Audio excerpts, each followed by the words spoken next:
Recevoir gratuitement une carafe d'eau du robinet quand on va au restaurant et le cas échéant, est-ce que cela aura un impact pour l'économie dans le secteur Horeca ou pour la note du client à la fin du dit repas? Et puis de manière générale, est-il normal de recevoir quelque chose gratuitement quand on va dans un établissement privé comme un restaurant? On en débat ce soir dans Versus sur BX1.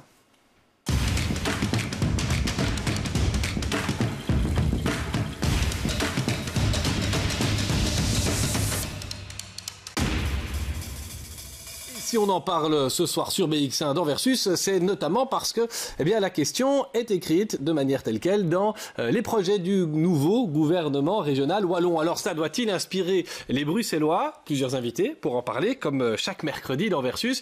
Avec nous notamment Bruno Mola, vous avez rejoint il y a quelques mois une plateforme, notamment Internet, qui défend et qui soutient les restaurants qui offrent de l'eau du robinet gratuitement. Pourquoi c'est important pour vous finalement d'avoir de l'eau gratuitement quand on va au restaurant alors que tout le reste est payant? En fait, la plateforme, c'est une plateforme citoyenne. Free Tap Water in Belgian Restaurants.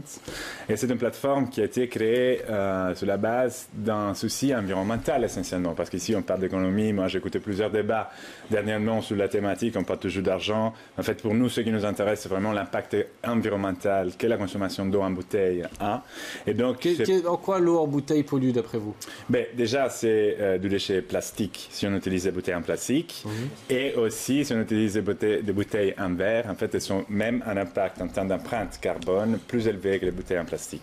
Alors, je précise que vous ne demandez pas que ce soit obligatoire. Hein. Ce n'est pas dans votre cahier de charge de ce que j'ai vu, mais vous encouragez les restaurants à le faire. En face de vous, notamment des restaurateurs. Alors, peut-être Hubert de Belfroid. De votre côté, est-ce que vous considérez que vous donnez de l'eau qui pollue quand vous servez de l'eau à vos clients dans votre restaurant à Bruxelles? Non, je pense qu'il faut faire attention. En effet, il y a un souci écologique et je pense qu'on va dans ce sens-là avec tous les intervenants. Maintenant, en tant que restaurateur, je suis pour la liberté. Chacun doit faire ce qu'il a envie de faire et ce qu'il peut se permettre de faire. Et donc, je n'ai pas de souci à ce que... Dans votre restaurant, quand on veut de l'eau, on a quoi? Enfin, sans citer la marque, si possible, mais... Non, mais en général, c'est vrai qu'on ne va pas refuser un verre d'eau du robinet à quelqu'un qui en fait... Et ça arrive, les clients le demandent, un verre d'eau du robinet? D'ailleurs, la loi peut nous y obliger, dans le sens, en fonction de l'état dans lequel la personne est, etc. S'il a besoin de prendre un médicament, évidemment, on va lui servir de l'eau. Aujourd'hui, c'est vrai qu'on va lui servir de l'eau qui est une eau de marque et qui sera servie dans des bouteilles en verre. Donc voilà, aujourd'hui... À côté de vous, Fabien Hermans, vous êtes administrateur à la Fédération Horeca, vous êtes aussi restaurateur. Du côté de la Fédération, on grince des dents, c'est quand même pas quelque chose qui vous emballe, parce que ici on est entre Bruxellois, mais bon voilà, en Wallonie, ça va devenir une obligation de fournir un pichet d'eau gratuitement. Ça doit rester un choix du restaurateur. Ça ne doit pas être une obligation, ça doit vraiment rester un choix. Si quelqu'un veut donner gratuitement de l'eau, c'est son choix. Faut savoir que c'est un fameux chiffre au niveau de l'Horeca. C'est entre 5 et 7% du chiffre global, chiffre d'affaires global de l'Horeca. Donc ça va être un manque à gagner, ça va se répercuter dans les emplois, ça va se répercuter sur pas mal de choses. Donc voilà. Je vois à côté de vous, David Marqueny, vous avez envie... Marqueny, pardon, oui. Vous êtes finalement, on va dire, de la fédération qui regroupe les producteurs et les distributeurs d'eau. Pour vous, c'est quoi? C'est une concurrence déloyale? Tout d'abord, on est assez surpris de voir une telle mesure formulée par le gouvernement wallon quand on sait que les principaux minéraliers sont des entreprises wallonnes, donc qui représentent quand même pas mal d'emplois en Wallonie, dans des régions où il n'y a pas souvent beaucoup d'alternatives. Et donc, comme j'ai déjà entendu quelques fois autour de la table, ce qui est important pour nous, c'est que le consommateur puisse choisir. Donc, s'il veut choisir une eau naturelle, qu'il puisse commander et qu'il reçoive son eau en bouteille. Et qu'ils soient informés sur l'eau qu'ils reçoivent. On pense que ça, c'est très important. Mais bon, il est évident que donc, si la carafe d'eau gratuite est mise en pratique et est généralisée, ça aura un impact économique pour nos entreprises, bien évidemment. Alors, Bernard Van Nuffel, vous êtes, vous, le président de Vivaqua. Certains, sans doute, vous connaissent parce que, je le dis pour l'information des téléspectateurs, dans une autre carrière, vous avez été échevin pour le parti écolo. Vous l'êtes toujours dans la commune de Jette. Mais donc là, vous êtes là comme président de Vivaqua. L'eau du robinet, est-ce que vous êtes d'abord prêt à faire un geste commercial si on l'impose aux commerçants comme une obligation? Et puis est-ce que vous pouvez nous dire si c'est une eau qui est de la même qualité que celle qui est servie dans les bouteilles et voilà, et qui a peut-être un autre goût quand même? Alors l'eau du robinet, c'est une eau qui est parfaitement potable, évidemment. Les critères de potabilité de Vivaqua, en l'occurrence, sont extrêmement élevés. L'eau du robinet, l'eau de distribution est contrôlée sur plus de 55 paramètres, bien au-delà des normes européennes. Le goût n'est pas le même quand même que celle qu'on a dans des eaux en bouteille. Le goût n'est pas le même, et c'est normal, puisque c'est de l'eau qui est transportée. Elle est transportée par un réseau, 5000 km de tuyaux qui l'amènent des 26 captages que nous avons vers Bruxelles et vers d'autres communes de Flandre et de Wallonie. Et pour être transportée, cette eau doit être... il y a une légère adjonction de chlore qui permet de garantir la parfaite conservation de l'eau pendant ce trajet. Donc voilà, c'est pour ça qu'elle peut avoir un goût. Maintenant, on sait que quand on la laisse reposer un petit peu dans le verre, dans une carafe, après quelques minutes, ça s'évapore. Et donc, c'est une eau qui a une excellente qualité biologique et qualité au niveau minéral. Donc, nous avons 26 captages, comme je l'ai dit. Ça part d'eau qui sont des captages entièrement naturels, donc c'est en fait de l'eau de source qui est directement récoltée et envoyée dans le réseau. Et nous avons des captages de surface, dont le principal est le captage de Taillefer sur la Meuse, où là on a une eau qui est effectivement traitée, mais avec des moyens physico-chimiques, donc qui sont le charbon actif, l'ozonation. Ce sont des procédés qui ne laissent aucune trace dans l'eau. Ce ne serait pas mauvais pour les affaires de Vivaqua si on imposait aux restaurateurs de servir à la demande, en tout cas, un pichet d'eau du robinet. Ça augmenterait un peu votre chiffre, non? Voilà, c'est négligeable par rapport aux 162 millions de litres qu'on fournit chaque jour à Bruxelles. Donc c'est pas ça qui ferait la différence. Donc l'intérêt de Vivaqua n'est pas qu'on impose, pas du tout. L'intérêt de Vivaqua, une société publique de l'eau, c'est que les restaurateurs puissent être des ambassadeurs de l'eau du robinet. Ça, c'est positif. Et nous, ce que nous vise vis-à-vis du secteur de la restauration et de l'ORECA en général, on est dans une démarche de partenariat et d'encouragement. Bernard Van Nuffel. Oui, non, c'est moi. Oui, bien, pardon. Je voulais juste rebondir là-dessus, c'est qu'il y a beaucoup de restaurateurs aujourd'hui qui utilisent déjà l'eau du réseau. Mais ceux qui ne veulent pas, c'est quoi? C'est une opposition de principe ou c'est financier? Parce que c'est vrai qu'il y a des pays comme la France, on y arrive, c'est pas le seul d'ailleurs, on a droit à son pichet d'eau. Oui, mais ici, dans ce cas-ci, il y a beaucoup de restaurateurs qui utilisent déjà l'eau du réseau et qui la filtrent et qui la servent dans des contenants qui sont réutilisables. Mais là-dessus, ils font des marges également, puisque cette eau a un prix.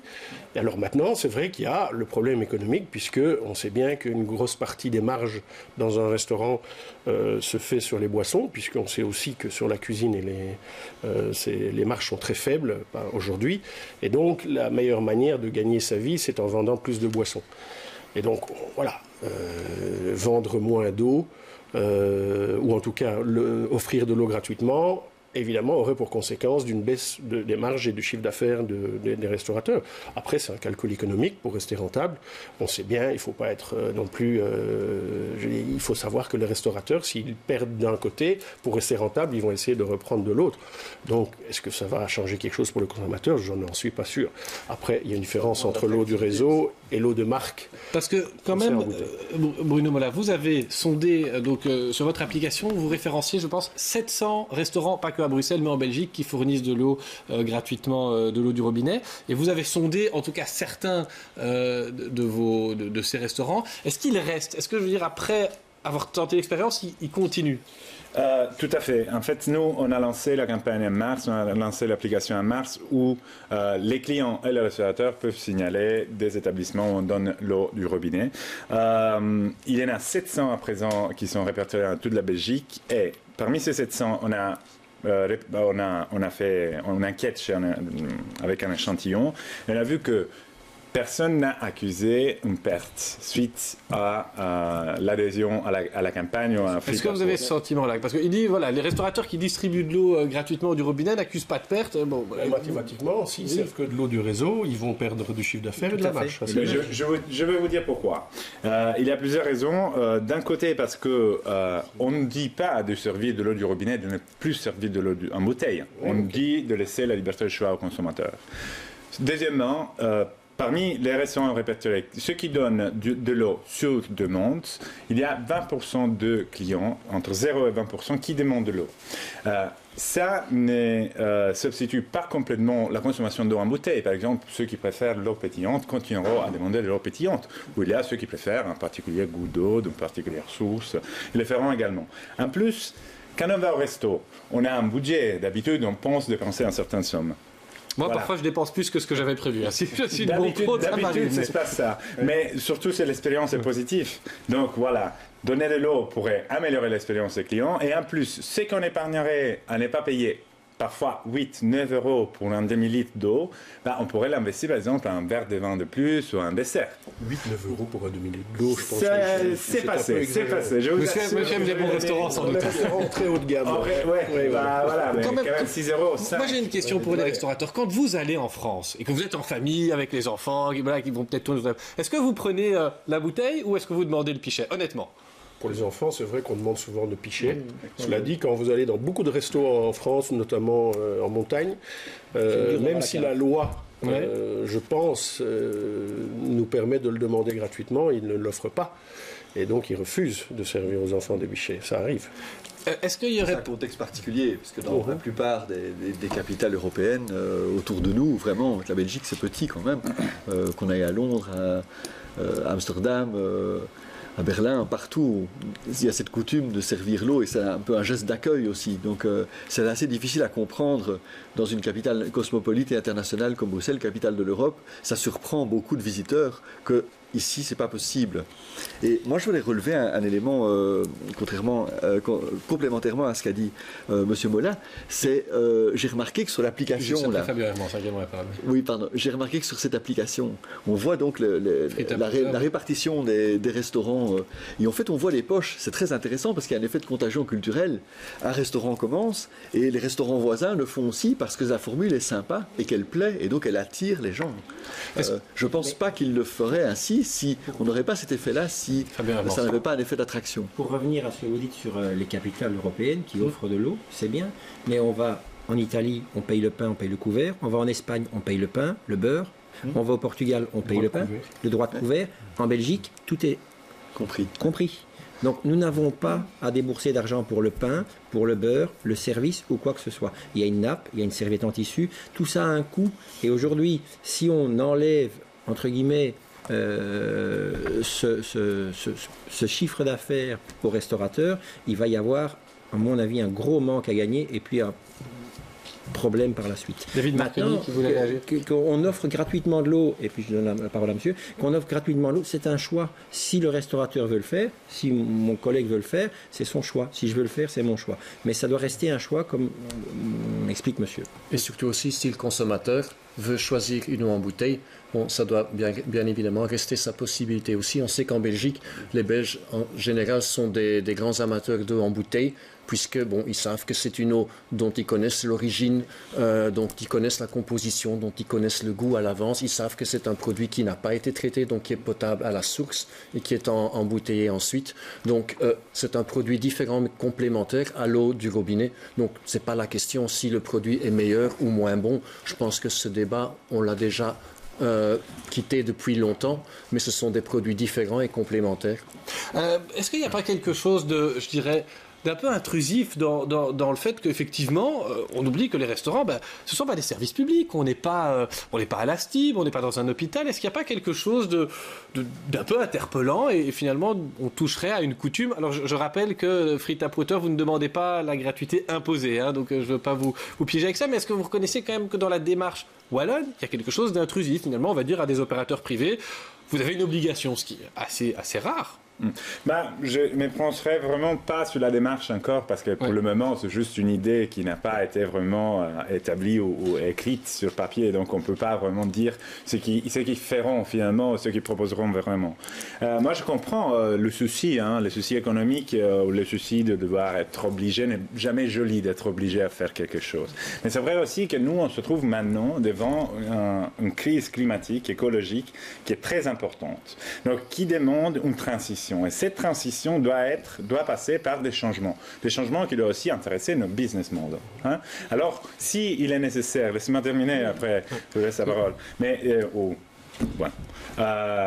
donc, s'il est nécessaire de revoir la façon dont on distribue nos revenus d'après le besoin de réduire les déchets plastiques ou de réduire l'empreinte carbone liée à l'eau, moi, je dirais c'est l'occasion de le faire. À mon avis, cette transition écologique passe par le robinet.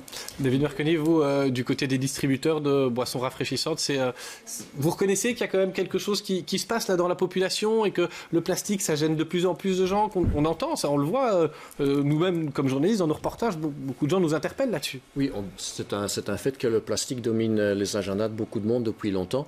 Et donc, en tant qu'industrie, on prend quand même beaucoup d'initiatives pour y travailler. Donc, déjà en Belgique, 80% des emballages en plastique sont recyclés, sont collectés via FOSPlus et recyclés. Mais donc, quand on parle Horeca, on parle bouteilles en verre consignées. Donc, c'est exactement le type d'emballage que les autorités veulent encourager. Donc, une telle mesure, c'est un petit peu contre-productif. Donc, quand on regarde l'empreinte écologique, il ne faut pas oublier non plus d'y inclure l'utilisation des carafes qui doivent être lavées, qui doivent être nettoyées. Donc, en fin de compte, il faut si la Wallonie passe effectivement à l'obligation d'eau du robinet, est-ce que vous pourriez, vous, la Fédération des distributeurs de boissons, estimer que c'est une concurrence déloyale, qu'on vous impose un concurrent avec une facilité légale? Vous pourriez réagir? Vous savez, comme M. Molas vient de le dire, il n'y a encore rien sur papier. C'est beaucoup trop tôt pour déjà envisager de telles procédures.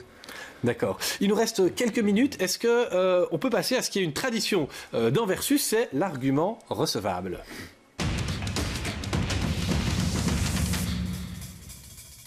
On a compris que vous n'irez pas forcément au même restaurant, ou en tout cas que vous ne prendrez pas le même menu de bout en bout. Est-ce qu'il y en a un qui peut dire qu'il a un argument recevable chez l'autre, que peut-être Bernard Van Nuffel, qui vous avez été le dernier à parler, est-ce que vous comprenez un des arguments? Est-ce qu'il y en a un qui ferait évoluer votre position chez les restaurateurs? Mais je comprends en tout cas les difficultés que le secteur peut rencontrer. Et je crois qu'on ne doit pas y être insensible. Je crois que, en tout cas, la démarche que moi j'avais initiée au moment de la Journée mondiale de l'eau, c'était vraiment une démarche d'encouragement. Donc c'était une démarche qui vise à faire un partenariat finalement avec le secteur Horeca, dans une approche qui se veut positive, tournée vers le bien-être des clients et des consommateurs, et donc qui n'est pas une démarche d'obligation. D'ailleurs, ce n'est pas du tout du ressort d'une compagnie publique des eaux de dire il faut obliger l'Horeca à faire ceci ou cela. Bruno Mola, vous comprenez au moins un des arguments des restaurateurs? Il y en a que vous partagez? Tout de suite le souci, et c'est pour ça que notre campagne a toujours été vouée à l'adhésion volontaire des restaurateurs. Mais je vous invite, en tant que restaurateur, de contacter les restaurateurs qui ont adhéré à notre campagne. Ici, il y a le logo. Vous allez le trouver sur leur porte, il y aura ce logo, et demandez ce qui ça donne. Et probablement, vous verrez qu'il y a beaucoup à gagner. David Merconi, un argument recevable dans ceux qui demandent une eau gratuite du robinet? Tout comme M. Molas, nous sommes tout à fait favorables à ce que le consommateur ait le choix et qu'il soit informé pour faire son choix selon son envie. Hubert de Belfroid.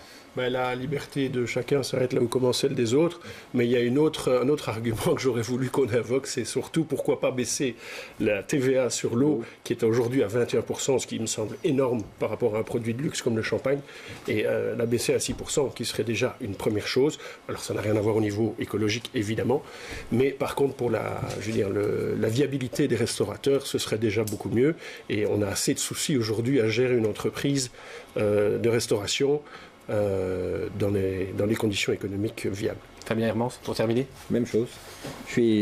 Ça doit rester un choix personnel. Et puis, et là, je rejoins mon confrère ici.